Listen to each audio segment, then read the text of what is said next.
एक कंजूस राजा था और उसका मंत्री था नंदन। तो राजा तो था कंजूस और मंत्री था महाकंजूस। राजा के दरबार में कोई भी दीन दुखी गरीब आता मांगने, कोई ब्राह्मण मांगने आता, तो राजा कहता नंदन जो आ गया, कहे देखो इनकी क्या समस्या, इसका समाधान करो, तत्काल इनको खजाने से जो ये मांगते वो दे दो। वो सीखे पड़े थे दोनों राजा मंत्री। नंदन बातें बना देता, देता एक फूटी कौड़ी भी नहीं। राजा है, राजा के पास तो लोग अपनी अपनी इच्छा लेके आते ही। एक ब्राह्मण था, बड़ा वेदज्ञ था, अकिंचन था, उसकी पुत्री विवाह के योग्य थी। वो राजा के पास आया कि महाराज मैं सर्वथा सामर्थ्य विहीन ब्राह्मण हूं, मेरी पुत्री विवाह के योग्य है, मेरे नाते रिश्तेदार वे सहयोग करने के मूड में नहीं दिखाई पड़ते। और ध्यान दें संसार का व्यवहार, नाते रिश्तेदार भी उसी का सहयोग करते हैं जिसके बारे में उनको यह भरोसा होता है कि हमारे यहाँ इस प्रकार का कार्य होगा तो ये उससे बढ़कर कुछ देंगे। ऐसी आशा जिस जहां से होती है उसको देते हैं। और ये आशा हो कि ये हमसे हमारी वस्तु तो वहां चली जाएगी, और ये तो ऐसे फटीचर चंद हैं कि इनकी तरफ से हमें कुछ भी फूटी कौड़ी मिलने वाली नहीं है। तो संसार स्वार्थी है, फिर कोई किसी को कुछ नहीं देता। बोले हमारे नाते रिश्तेदारों ने हाथ खड़े कर दिए, मना कर दिया। अब महाराज ब्राह्मण की बेटी की लाज आपके हाथ में है, संबंध तय हो गया।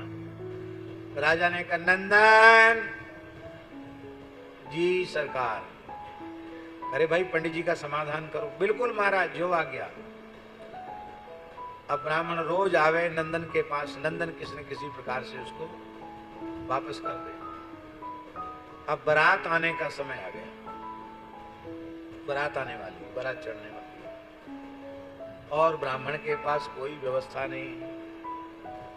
अब की बार ब्राह्मण ने सोचा अब नंदन वंदन के चक्कर में नहीं पड़ेंगे, अब जो कुछ होगा सो होगा। ब्राह्मण अदंड होता है, फांसी तो चढ़ेगी नहीं। आज खूब अपने मन की भड़ास निकालेंगे, राजा को खूब खरी खोटी सुनाएंगे कि तुमको नहीं देना था तो मना कर देते। ऐसे महाकंजूस को लगाया कि न तो तुमने दिया न उसने दिया, और मेरे सामने विवाह पुत्री का आ गया।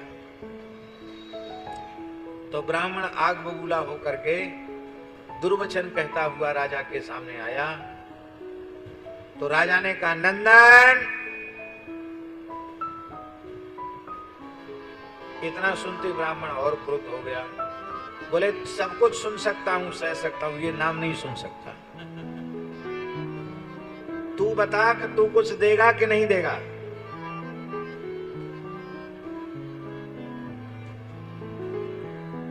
तुझे देना हो तो दे।